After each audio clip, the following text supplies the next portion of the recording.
Après le bac, la note que j'espérais, ça n'a pas été ça, ce qui a fait que j'étais limitée dans mes choix de carrière.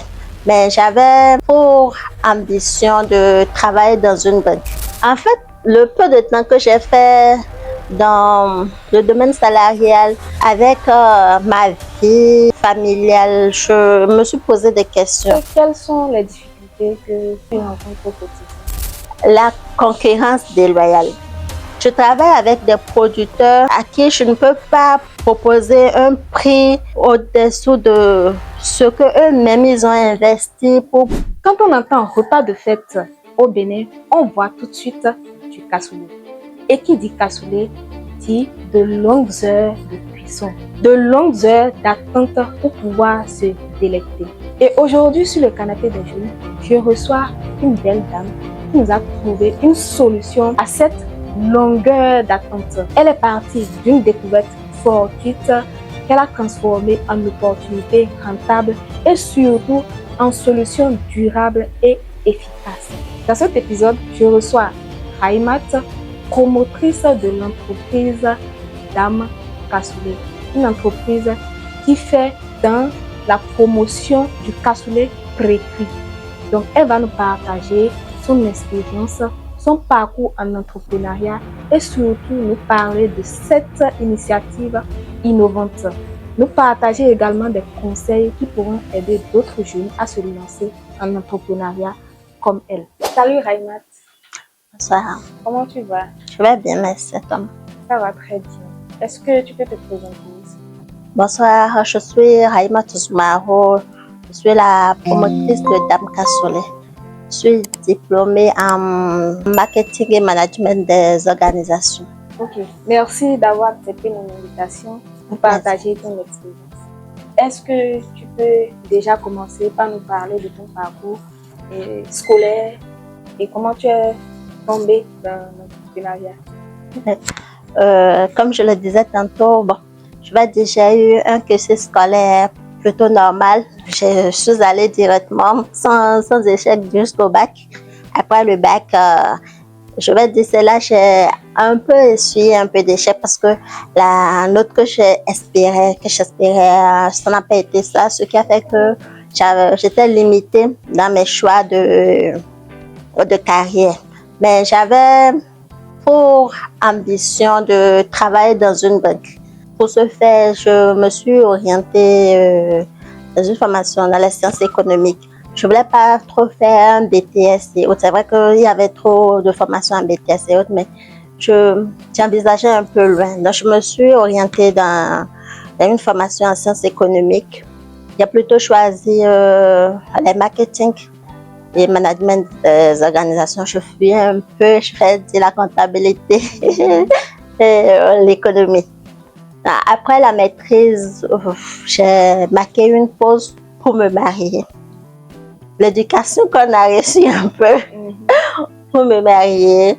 Après le mariage, j'ai fait un enfant avant maintenant de me lancer dans ma carrière professionnelle. Je vais dire que tout allait bien, j'avais bien commencé, mais malheureusement, j'ai eu des problèmes de santé qui ont fait que j'ai dû faire une pause et puis réfléchir autrement et rediriger mes choix de carrière. Et la santé, ça va mieux maintenant? Ouais, ça va, je remercie Dieu, ça va, ça va. Ok. Et le choix des études, tu as fait ça avec tes parents bien? Tu avais des objectifs? Non, pas avec les parents. Je l'ai dit, j'avais pour ambition, je voulais faire une carrière dans les banques. J'avais pour choix entre l'économie et bon, le marketing et autres. En fait, je me retrouvais plus dans le marketing, dans le management, j'aimais parler, convaincre, faire les publicités et autres. C'est tout ça en fait qui m'a guidée un peu dans le choix de marketing et management comme formation. Ok.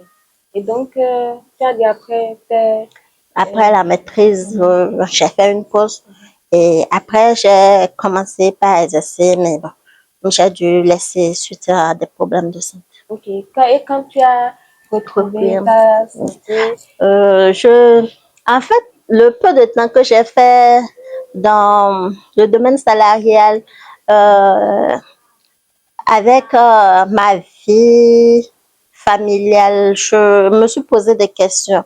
Si je voulais mieux concilier ma vie familiale et celle professionnelle, j'ai réfléchi et puis je me suis dit, j'avais des projets entrepreneuriales. Donc, je me suis dit, pourquoi ne pas essayer de développer ces projets entrepreneuriaux parce que j'ai un mari qui a une carrière qui ne lui permet pas d'être sur place. Si je choisissais le travail tel que je le voulais à la banque et autres, c'est un travail qui ne te permet pas d'être toujours frais avec patito, revenu tard, l'éducation des enfants surtout. L'éducation des enfants est remise entre griffes.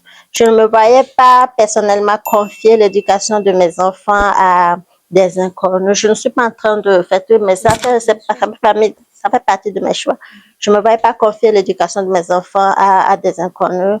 Rester juste dimanche peut-être, dimanche avec eux, parce que même le samedi, ça dépend des heures de travail. Donc, tout ça fait que j'ai choisi de développer mes projets entrepreneuriaux.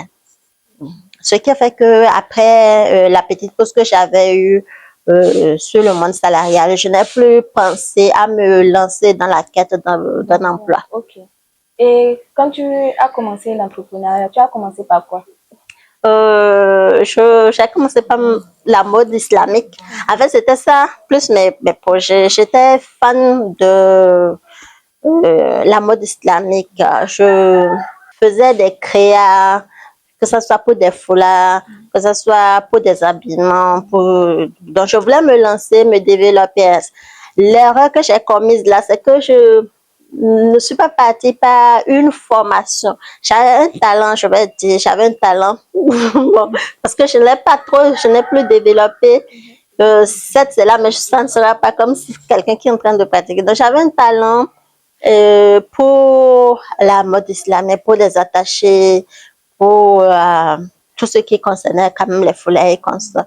Donc, je voulais plus me lancer dans ce domaine. Je ne suis pas partie je n'ai pas évalué vraiment compétences, capacités et tout ce qu'il me fallait comme atout pour pouvoir mener au bien à bien mon projet. Je me suis lancée, c'est vrai, avec le peu que j'avais, mais très vite, j'ai été confrontée à problème d'équipement, problème de moyens, problème de formation même, je dirais, et certaines compétences qui me manquaient. Donc, tout ça a freiné, ça fait que, bon, mes projets Est-ce que tu ne t'as pas dit que tu vas aller suivre une formation pour pouvoir... Oui, j'avais pour ambition de suivre la formation. Je vais dire, jusqu'à il y a 2 ans, je n'avais pas abandonné mon projet. Okay. Je n'avais pas abandonné mon projet jusqu'à il y a 2 ans. Mais Dame Kassoulé m'a fait voir des choses autrement. Et j'ai décidé de laisser l'autre et me consacrer pleinement à ça. Okay. Et donc après après, c'était pratiquement un échec. J'ai dû mettre ça en pause. En temps, je me suis lancée dans la vente en ligne des articles de Dubaï, Tchéquie. Et là aussi. Ça marchait bien? Bon, ça marchait un peu, mais c'était tellement stressant. Entre l'idée que tu as des articles, les qualités qu'on t'envoie, tout ça, là, et autres, j'ai très vite compris que c'était pas un domaine fait pour moi. Et ça marchait? Ça marchait plus ou moins. Ça marchait plus ou moins. Mais c'est pas ce qu'on espère. Il fallait avoir vraiment du cardio et gérer entre le retard qu'accumule l'arrivée des stocks, gérer peut-être des fois des ratés, les mauvaises qualités de trucs et les clients qui sont chaque fois derrière ton dos pensant que tu les as stockés, que tu as détourné leur argent, tout ça là. Je suis pas trop faite pour ça. Ok. Donc après ça, après la Turquie, on est revenu au Je Bénin. suis revenue au Bénin, Ok. voilà.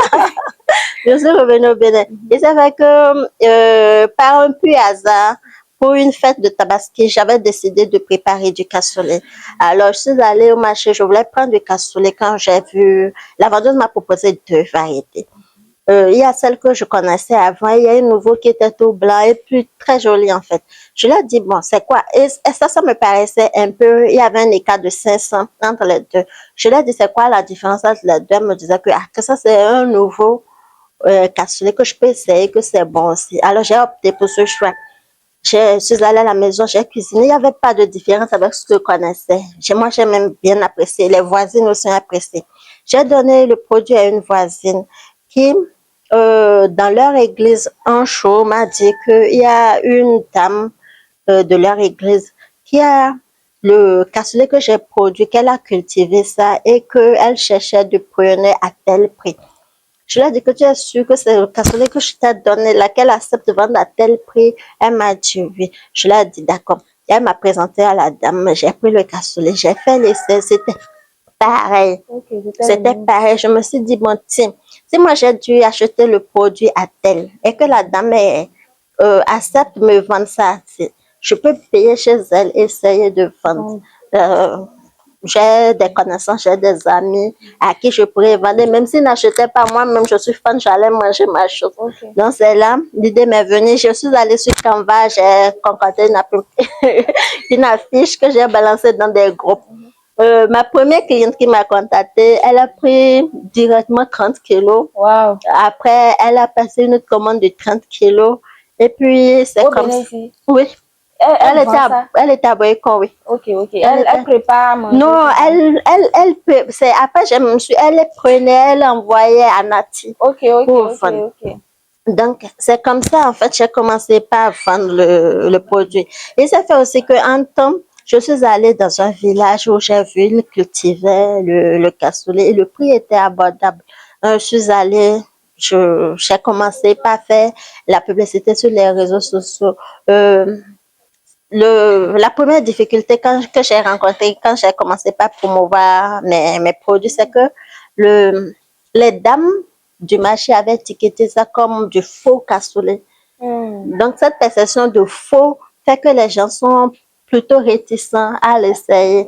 Donc, il fallait que j'envoie des arguments, que j'essaie de convaincre, leur montrer qu'il n'y avait pas de différence avec ceux qui ont l'habitude de payer. Voilà. Donc, ceux qui ont essayé beaucoup, tous ceux qui ont essayé plusieurs ont fini par l'adopter. C'est comme ça.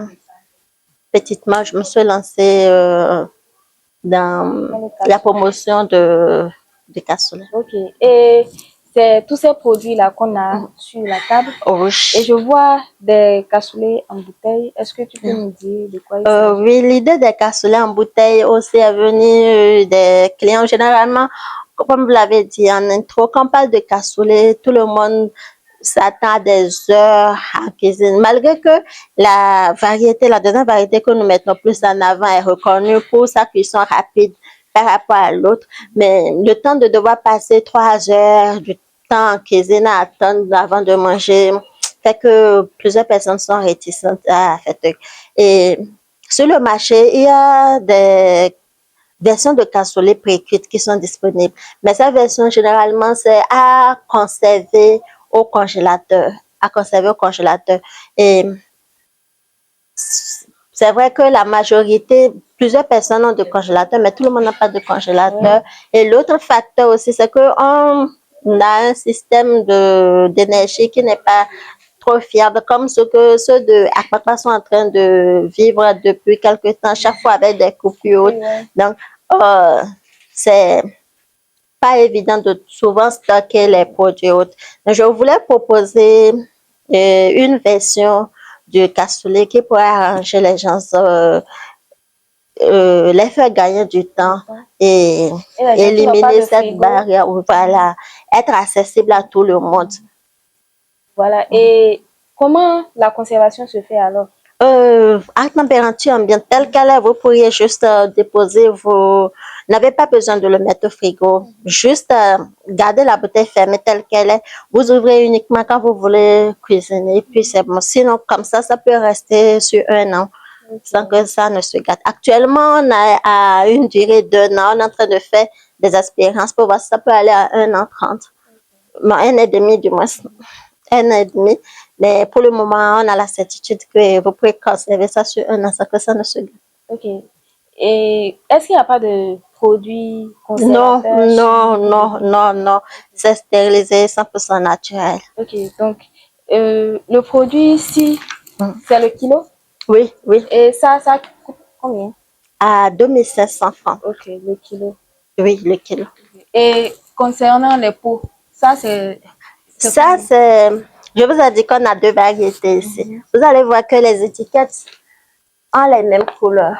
Cette variété, c'est son prix qui est ici. Ok. Voilà, on fait celui-ci à 1700 actuellement. On faisait à 2000, mais actuellement, on le fait à 1700. Là, la version précuite, vous pouvez aussi l'avoir à 2000 francs. Ok. Déjà précuite, ça c'est le format de 1 kg. On a des formats de 500 grammes, comme ceci, disponible. Ok, donc ça, c'est le format de 500 grammes. Et ça, c'est le format de 1 kg. Okay. Mais cette variété, vous allez remarquer qu'elle a la même couleur avec l'autre. Okay. Et je vois également sur la table du Vanzou. Donc vous faites également de Vanzou. Oh, c'est vrai que nous mettons en avant des cassoulets, mais l'idée n'est pas que de se limiter aux cassoulets. Nous avons pour ambition d'élargir à toutes les légumineuses. Nous vendons déjà les légumineuses et autres, mais l'idée c'est d'élargir même les précuits à toutes les autres légumineuses, d'où nos vanzous précuits. Le vanzou également, comme du cassoulet, quand on parle de vanzou, on s'attend aussi aux heures préparées à la veille, ou soit si tu veux manger à midi, tu commences la cuisson depuis 7 heures.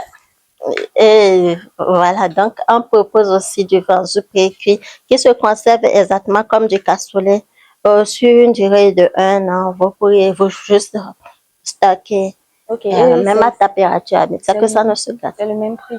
1500 pour le vanzou. Okay. 1500 pour le format de 1 kg. Okay. Donc, on a parlé des produits. Bon, à part ces produits, est-ce qu'il y a d'autres produits que vous proposez? Bon, en version non précuite, on a des cassoulets, on a des haricots aussi qu'on vend blanc, rouge et vanzou. Mais dans les versions précuites, actuellement, on n'a que des cassoulets du vanzou. Concernant le nom, Dame Cassoulet, où est-ce que d'où est venu ce nom, de donner ce nom à votre entreprise, Dame Cassoulet? Au début, l'entreprise, je l'appelais Graine de Miséricorde. Mais ça ne collait pas trop. Je savais que bon, le nom ne répondait pas. Et j'ai fait pratiquement 2 ans à vendre du cassoulet sur les réseaux sociaux. Et la plupart de mes clients, quand ils m'écrivent « Coucou, Madame Cassoulet, coucou, Dame Cassoulet, coucou, Madame Cassoulet », c'est de là que bon, j'ai gardé le nom de Dame Cassoulet, j'ai changé Graine de Miséricorde. Dame Cassoulet, oui. Ok, c'est le terrain qui guide, quoi. On peut dire. Ok, et quelles sont les difficultés que tu rencontres au quotidien? Difficulté, d'abord, je vous ai dit que je mettais en avant un produit étiqueté de faux. Étiqueté de faux, même si techniquement il est meilleur. Le truc, c'est montrer les attributs de mon produit, convaincre les clients que la perception qu'ils ont du produit n'a rien à voir avec le produit en réalité. Parce que je dirais 90% ou 95% même de ceux qui ont testé l'adoptent. Il y en a même qui ne savent même pas qu'il y avait un et il y a 2. Donc, l'idée même, c'est parti de là. L'autre difficulté, c'est faire face à la concurrence déloyale. Je vous ai dit, je suis partie de l'idée de juste me faire un peu d'argent en poche à l'idée de transformer ça en entreprise. Et quand tu quittes l'idée de te faire juste un peu d'argent en poche à l'entreprise, il y a des charges qui s'ajoutent, des responsabilités qui s'ajoutent. Tu vois des choses en grand. Et déjà, quand tu vois des choses en grand, tu n'es plus dans cette optique de juste mettre 25 francs ou bien 50 francs sur le truc. Lorsque j'ai commencé par promouvoir mes cassoulets, mes produits, la concurrence n'était pas telle qu'elle est aujourd'hui parce que à force de mettre ça en avant, ça a capté l'attention. Aujourd'hui, sur le marché, la variété de cassoulet le plus consommé. Ça se produit partout, ça s'achète plus que l'autre qu'on avait. Et vu que c'est devenu un produit très attractif, il y a des concurrents qui viennent de part et d'autre. Je travaille avec des producteurs à qui je ne peux pas proposer un prix au-dessous de ce que eux-mêmes ils ont investi pour produire, pour cultiver, faire truc.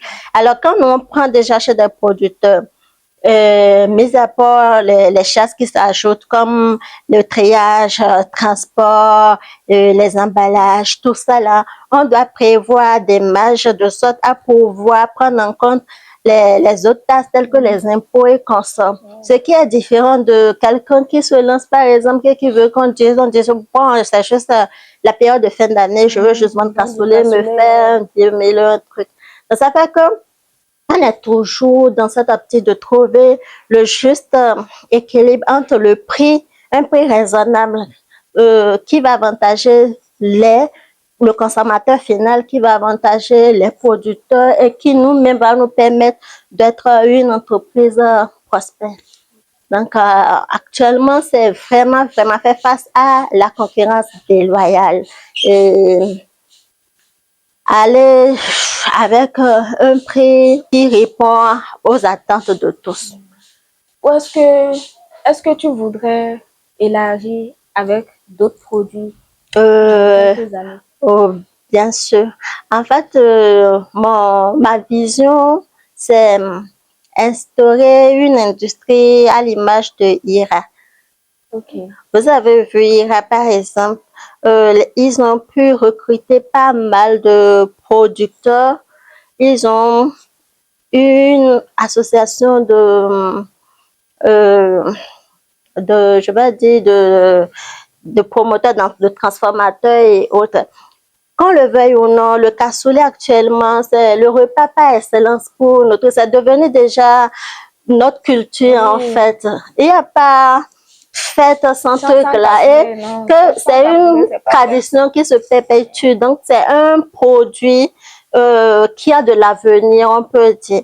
Aujourd'hui, on peut dire, bon, grâce à la digitalisation, de plus en plus de personnes ou de jeunes s'intéressent à l'agriculture. Plusieurs personnes prennent contact avec moi pour savoir comment produire. D'autres prennent contact avec moi pour savoir s'ils produisent. Est-ce que je suis partante pour prendre. Et là, je profite même pour lancer un appel aux producteurs agricoles de Paraco, par exemple. Je travaille avec quelques producteurs agricoles de Paraco, mais je sais que dans le domaine du cassoulet, au nord ici, par exemple, 80% de nous revendeuses de cassoulet et autres, on s'approvisionne au sud, au centre et autres. La production actuelle du cassoulet au nord ne peut pas couvrir la demande qu'on a actuellement. Qu'on le veuille ou non, on est obligé de travailler avec des producteurs du sud. Alors qu'on a des terres au nord. On a des terres au nord. Donc, on peut penser, c'est vrai qu'il y a le soja, il y a de maïs, il y a de trucs. Mais les gens pensent que quand on parle de cassoulet, que c'est un manger des sudistes, que c'est un manger des trucs, mais non. Le cassoulet, c'est comme du haricot qu'on mange, c'est comme du vanzou qu'on mange. Donc, même nos jeunes nordistes aussi peuvent se pencher sur la production de cassoulet et autres. C'est un truc qui se cultive très facilement et qui est rentable quand on sait s'y mettre. Est-ce que tu penses devenir productrice à part le fait de... Est-ce que dans ta chaîne...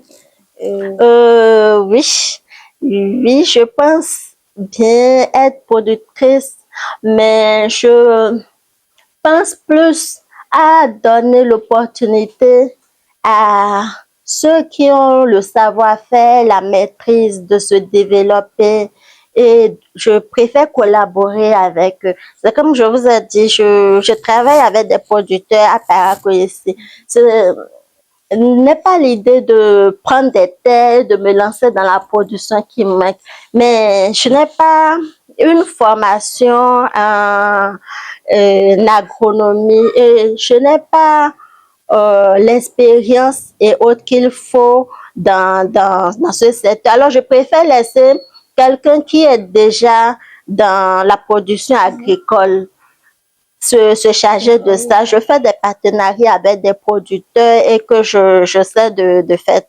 J'ai une large base de clients, de distributeurs et je sais que je préfère me concentrer plus sur ce que je sais faire et acquérir la clientèle, trouver la clientèle, me penser plus développement produit et puis laisser aussi l'opportunité aux autres de cultiver et de gagner aussi leur pain.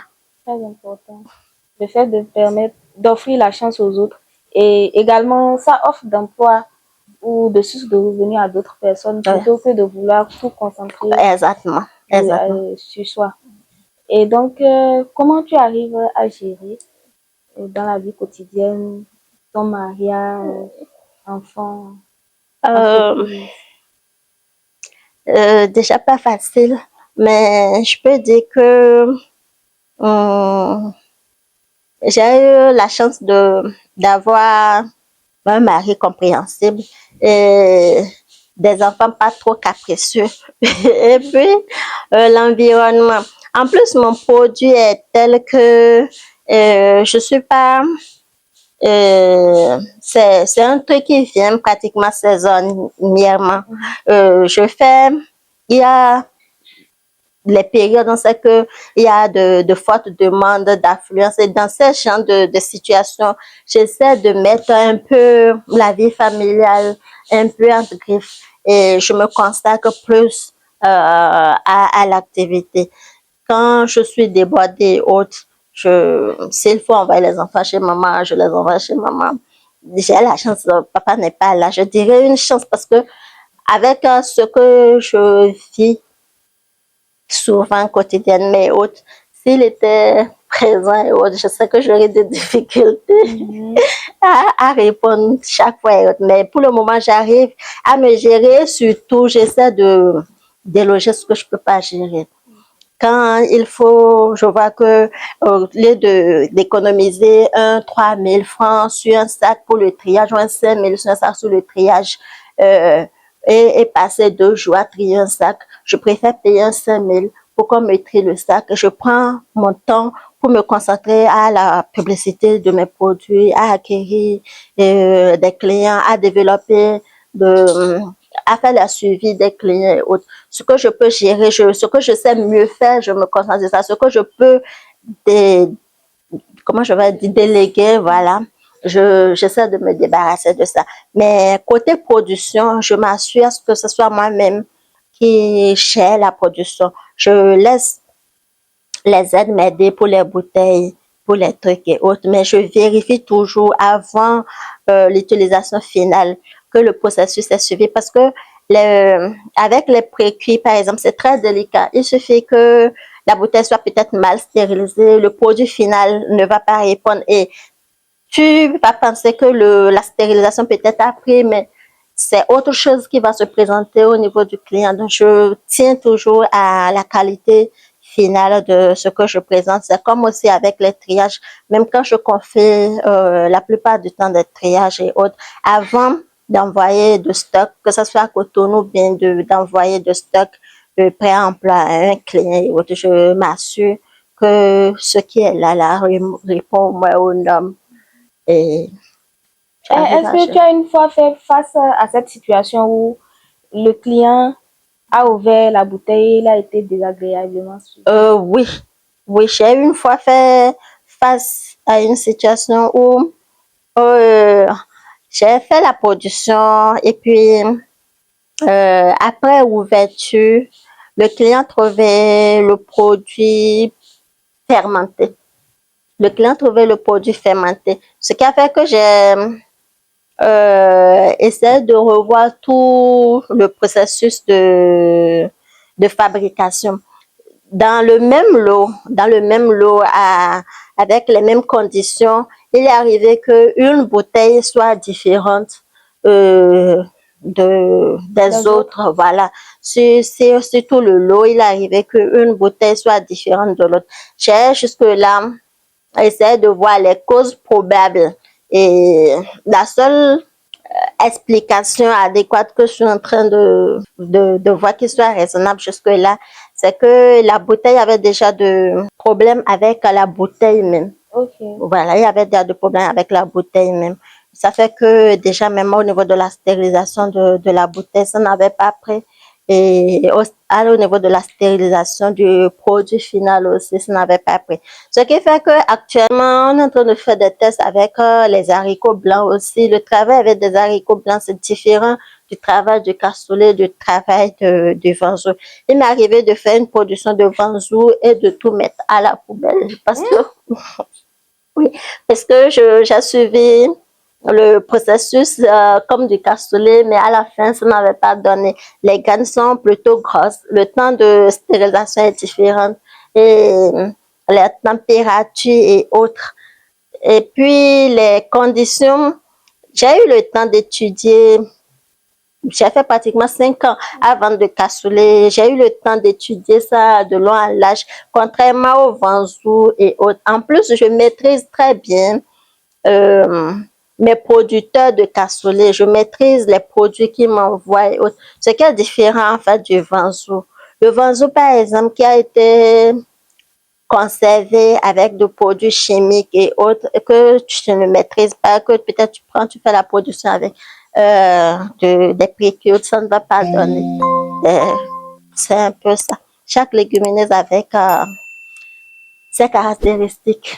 Et est-ce que ça rapporte vraiment? Tu verses. Est-ce que ça te rapporte vraiment? Tu as quelque chose en retour? Est-ce qu'il y a de l'argent dedans? Oui, oui, en fait, ça rapporte. Ce n'est pas seulement même avec le cassoulet, je dirais c'est toute activité en général. Tout est question de vision, de programmation, d'organisation et autres. Même vendre simplement de bonbons ou bien de biscuits et autres. Tant que tu sais t'organiser, tant que tu prends ton activité au sérieux et tu peux joindre les deux bouts avec. Donc oui, le cassoulet, c'est rentable. Je peux dire je m'en sors bien, même si je ne suis pas trop fière de la gestion que je fais. Mais je arrive à manger avec. Ok. Et quel conseil tu donnerais à un jeune qui veut se lancer dans l'entrepreneuriat? J'ai suivi une fois une série où on disait que une dame donnait de conseils à sa fille. Elle disait que les blessures finissent par guérir, mais que les regrets demeurent. J'ai longtemps gardé la phrase là. À chaque fois, en fait, je me remémore ça. Tomber, c'est pas grave. Se blesser, c'est pas grave. On tombe tous, on se blesse tous. Mais regretter, je n'ai pas, si j'avais, si, le si et autres qui reste souvent. Tu te dis, si seulement j'avais fait si j'avais commencé ça, actuellement, je serais autre. Tant que tu n'as pas essayé, tu ne pourras pas savoir le dessus. Donc, voilà. Aujourd'hui, en fait, on est en train de dire tam, cassoulet et autres. J'aurais pu dire, cassoulet, truc, est-ce que quelqu'un va acheter? Est-ce que si je prends ça, est-ce que... C'est vrai, j'aurais pu voir facilement l'opportunité me glisser entre les mains. Aujourd'hui, le cassoulet, ça sera connu. J'allais voir le produit sur le marché, mais je suis en train de me dire, mais c'est le produit que j'avais vu autre là. Si en son temps, j'avais commencé par... Donc, tant que tu n'as pas essayé, tu ne pourras pas avoir. Mais j'ai connu des échecs avec le cassoulet. Tout n'a pas été rose. Mais aujourd'hui, quand je regarde en arrière, je me dis, heureusement que j'ai pu saisir cette opportunité. Je ne regrette pas. Donc, les regrets demeurent, les blessures guérissent d'une manière ou d'une autre. Même si tu as des cicatrices et autres, là, la cicatrice ne te fera pas mal comme la blessure, comme si la blessure était là. Mais rester dans le regret, faire truc là, ça fait plus mal que te blesser sur le temps. Et en termes d'études, quelle étude est-ce que si tu retournais en arrière, tu aurais choisi de faire les études que tu as Si faites? je devais retourner en arrière, j'allais toujours faire le marketing, mais j'allais plus saisir la, les opportunités en rapport avec le digital. Parce qu'aujourd'hui, qu'on le veuille ou non, l'Internet est en train de révolutionner tout notre monde. Et je l'ai dit, en fait, mon activité tient, honnêtement, c'est grâce à Internet. Pratiquement tous mes clients, la plupart, je dirais, de mes clients, c'est grâce à Internet. Les clients qui viennent après, eux, c'est le bouche à oreille, mais ils m'ont vu par Internet. Aujourd'hui, quand je reçois un message, ah, j'ai vu votre publicité sur Facebook, ah, j'ai vu votre publicité sur TikTok. C'est comme ça. Les gens sont prêts à envoyer leurs sous, même depuis le Mali, depuis la France, depuis l'Espagne, et sans même me connaître. J'aurais aimé acquérir plutôt certaines notions, certaines connaissances en marketing digital. Mais le marketing est essentiel, c'est indispensable parce que tu ne peux pas, peu importe ton savoir, peu importe ton produit, tant que tu ne sais pas vendre, tant que tu ne sais pas le mettre en avant, c'est inutile en fait. Donc, le marketing, savoir vendre, il faut partir de là. Mais avant de pouvoir aussi vendre sur le digital et autres, il faut que déjà tu puisses convaincre quelqu'un qui est devant toi sur l'utilité de ton produit. Donc, je dis que même si je devais reprendre, je vais toujours garder ma formation en marketing. En marketing, je vais ajouter à ça maintenant les compétences avec le digital. Intéressant. On est déjà presque à la fin. Est-ce que il y a un sujet que tu voudrais partager avec ces jeunes qui nous regardent, un conseil ou une ressource peut-être pour qu'ils puissent apprendre, que ce soit dans l'entrepreneuriat ou peut-être dans les études qui t'ont aidé toi à évoluer dans ce que tu fais? Moi, je dirais de lire. Je dirais de lire parce que honnêtement, il y a des secrets dans les livres. Aujourd'hui, peu importe ce que tu as comme problème, comme difficulté ou autre, la solution se trouve toujours dans un livre. J'ai eu dans mon parcours à lire pas mal de livres, même si actuellement je regrette ou bien je suis pas fière de moi parce que je lis plus comme avant, mais euh, j'ai lu plusieurs ouvrages, plusieurs livres qui m'ont fait voir mon entreprise autrement.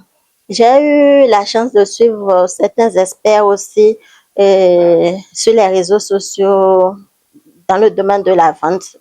Et parmi tant d'autres, il y a Lille Soboro, il y a Vincent Quadio que je suis beaucoup, qui associé avec des livres comme 40 ans de prison, 5 ans de travaux forcés, ou bien Les secrets d'un esprit millionnaire, Effet cumulé.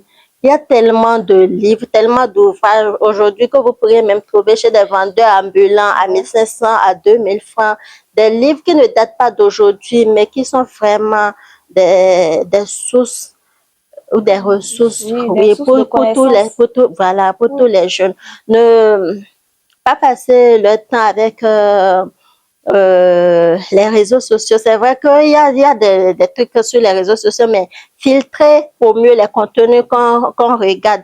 Et surtout, ne pas se comparer à quelqu'un qui a déjà des expériences. Aujourd'hui, ce qui tue la majorité des jeunes, c'est que quelqu'un commence pas à vendre aujourd'hui, il veut qu'on dise que il fait un chiffre d'affaires de quelqu'un qui est déjà dans le domaine depuis 10 ans.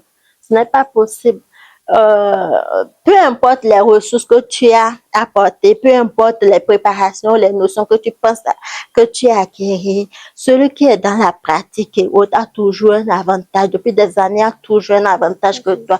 Donc, accepter aller et accepter germer, arroser et attendre.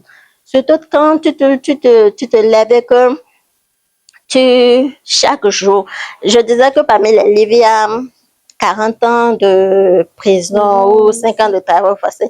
Depuis que j'ai lu le livre, en fait, c'est que je me suis mise en tête que chaque jour, je devais parler de mon activité. Même si c'était pas sur les réseaux sociaux, d'une façon ou d'une autre, chaque jour, je devais parler de mon activité. Et effet cumulé, par exemple, tu lis effet cumulé, tu sais que le fait de prendre un caillou chaque jour et de déposer fera que tu pourras bâtir tout un tas de cailloux et autres. Donc, lisez, cultivez-vous et soyez patient. Soyez patient. Tant que tu n'as pas abandonné, tant que chaque jour, même si c'est 10 minutes que tu prends pour travailler sur ton projet qui te tient, pour travailler sur ton activité, 10 jours, 10 minutes par jour accumulées, ça fera des heures et puis ça finira par porter de fruits. Forcément, ça portera de fruits. Merci beaucoup. Très inspirant et très motivant également pour ces jeunes qui nous regardent. Et je ne reçois ici que des invités de qualité, comme Dame Kassoulé. Donc, si vous avez besoin de Kassoulé, n'hésitez pas à la contacter sur les réseaux sociaux. Dame Kassoulé et Raïma Zoumarou. Ok, Raïma Zoumarou et Dame Kassoulé. Et entrez en contact avec elle également. Si vous avez des collaborations, elle est également ouverte. Et n'oubliez pas de liker la vidéo, de la partager. Ça pourra aider quelqu'un, un jeune qui veut écouter cette histoire inspirante. Et abonnez-vous parce que sur ce canapé, je n'invite que des personnes de qualité. On se dit à la prochaine vidéo. Bye bye. Merci.